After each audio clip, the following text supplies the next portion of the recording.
आनंदी, बस इतना बता दो, तुम ठीक हो ना? ठीक है।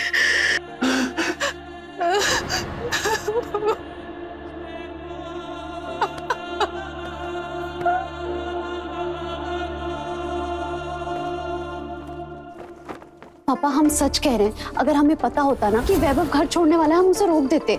लेकिन ये सब कुछ अचानक हुआ और अभी इस वक्त वैभव कहाँ जाएगा? किसी होटल में भी नहीं रह सकता पापा। हम आपको एक गोद ली हुई लड़की के लिए अपनी बेटी की खुशियों के साथ खेलने नहीं देंगे। What's wrong with me? ये सब आनंदी के लिए भी प्रोसेस करना कितना मुश्किल होगा। और मेरे बुरे वक्त में वो मुझे कभी अकेला नहीं छोड़ती, तो मैं उसे कैसे अकेले छोड़ सकता हूँ?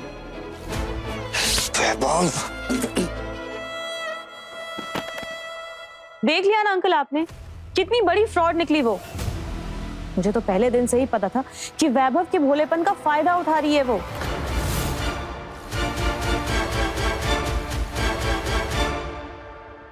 वैभव,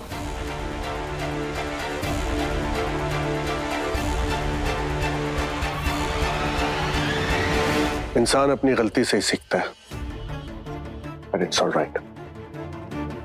अब तो तुम मानते हो ना कि वो लड़की तुम्हारी सिर्फ एक गलती के अलावा और कुछ थी नहीं। इतना मासूम फेस है उस लड़की का, हमें तो बिलीव ही नहीं हो रहा कि वो वीपू को इतना बड़ा धोखा दे सकती है। किस बारे में बात कर रही हो? वैभव, तुम्हें मेरी फ्रेंड सोनम याद है, जो बॉस्टन से साइकोलॉजी की पढ़ाई करके वापस आई है? सोनम अब मुस्कान अनाथालय में काउंसलिंग करती है। एंड गेस व्हाट, ये वही अनाथालय है जहां से आनंदी को अडॉप्ट किया गया है। और ये जो लेटर है ना, ये वो ईमेल है जो आनंदी ने सोनम को लिखा था। डियर सोनम, वैभव को ऑर्फनेज ले जाकर बच्चों के साथ टाइम स्पेंड कराने का तुम्हारा आइडिया बिल्कुल फेल था। हम अडॉप्शन को लेकर उसके विचार तो नहीं बदल पाए, उल्टा वो हम पर ही भड़क उठा।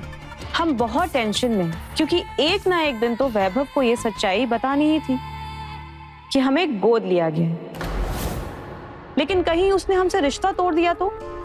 तुम्हें तो पता है ना, हमारे मम्मी पापा जिन्होंने हमें गोद लिया है, हमें सिंगर बनाने के लिए मुंबई नहीं भेज सकते, हमारा खर्चा नहीं उठा सकते। लेकिन वैभव हमारे सारे सपने को पूरा करने के लिए हमेशा तैयार रहता है। और वक्त आने पर एक वही तो है जो मुंबई में हमारा रहना स्पॉन्सर कर सकता है। ऐसे वक्त में हम उससे ब्रेकअप बिल्कुल अफोर्ड नहीं कर सकते।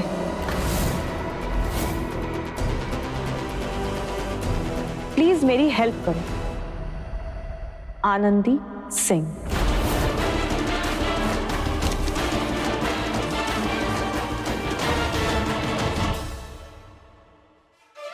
मुझे पता था कि इस वक्त तुम्हारा दिमाग इतना घूमा हुआ है कि तुम इस झूठे लेटर को जरूर सच मान बैठोगे।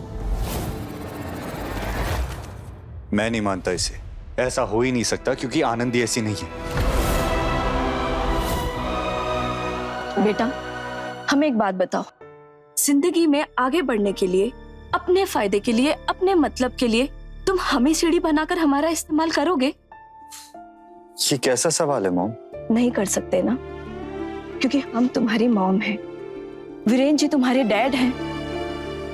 बेटा, इन रिश्तों की जिंदगी में कुछ अहमियत समझते हुए तुम्हारी परवरिश हुई है। पर जिस बच्चे ने बड़े होते हुए अपने सगे माँ बाप के रिश्ते को नहीं जाना और उसके घर वालों ने भी उसकी ऐसे परवरिश करी हो कि कोई दान पुण्य और चैरिटी का काम कर रहे हो, उसे इन रिश्तों की अहमियत कैसे समझ में आएगी? उसे तो बस यही लगेगा ना कि जिंदगी में आगे बढ़ने के लिए जिसका फायदा उठाया जा सके उठाना चाहिए। और हम इसमें आनंदी की भी गलती नहीं मानते, उसकी सिचुएशन ही ऐसी है। बेटा, वो तुमसे कोई प्यार व्यार नहीं करती, तुम तो बस उसके लिए कामयाबी की एक सीढ़ी हो और कुछ नहीं। अब तुम ही बताओ, क्या तुम ऐसे रिश्ते में रहना चाहोगे?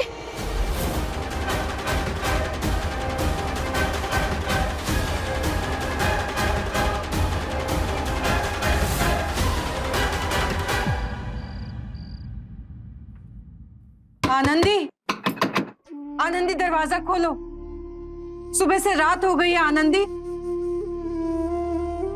देखो सुबह से तुम्हारे पापा ने अन्न का एक दाना भी नहीं खाया है। तुम क्या चाहती हो कि उनकी तबीयत खराब हो जाए? जितना ये तुम्हारे लिए मुश्किल है हमारे लिए भी उतना ही मुश्किल है। तुमने तो देखा ही है, हमने तुम्हारी परवरिश में कभी कोई कोर कसर नहीं छोड़ी है और तुम्हारे पापा ने तुम्हारी हर ख्वाहिश को, हर फरमाइश को पूरा किया है। अरे जिस आदमी ने कभी अपने लिए 1000 रुपए के जूते नहीं खरीदे, उसने तुम्हारे बर्थडे पे 30,000 का हेडफोन लाकर दे दिया। जो अपनी बेटी के लिए काट कपट करता है पर तुम्हारे लिए जो बन पड़ा उससे ज्यादा ही खर्चा किया है।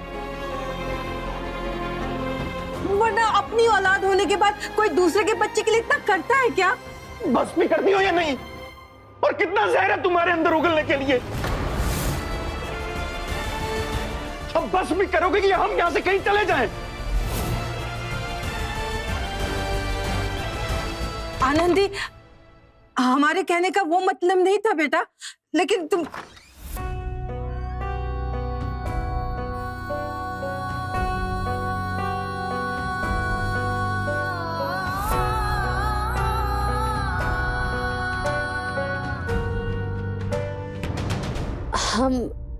हम ठीक है।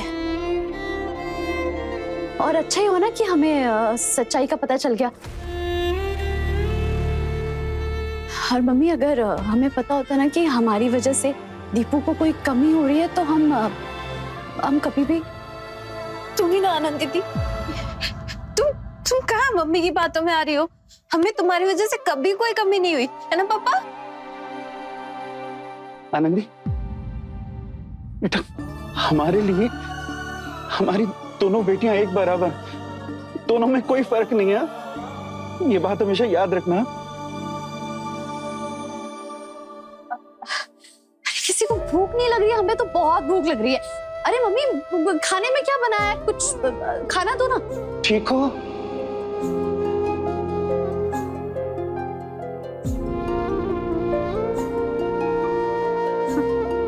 हाँ पापा, हम बिल्कुल ठीक है, तभी तो हमने दरवाजा खोला ना। अब क्या, हमें बहुत भूख लग रही है, जल्दी से खाना दो। अलका, हमारी बेटी को भूख लगी है, उसके लिए जल्दी से खाना बना दो।